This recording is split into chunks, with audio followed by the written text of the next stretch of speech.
આજે છે ને જમીને ફ્રી થઈ જાવ ને એટલે મને પિક્ચર જોવા લાગ્યું છે. નવું ગુજરાતી પિક્ચર આવ્યું છે. હજી હમણાં જ ગામડે ગયા દિવાળી ઉપર, ત્યારે નતો લઈ ગયો તને પિક્ચર જોવા?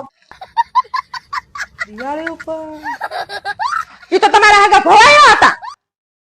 હા તો એને ફિલ્મ જ કહેવાય.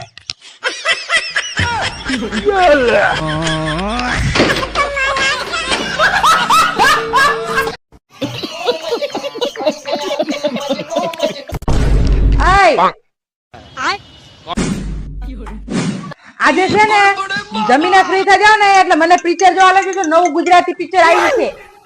હજી હમણાં જ ગામડે ગયા દિવાળી ઉપર, ત્યારે નતો લઈ ગયો તને પિક્ચર જોવા? દિવાળી ઉપર ઈ તો તમારા હાગા ભવાયા હતા. હા તો એને ફિલ્મ જ કહેવાય.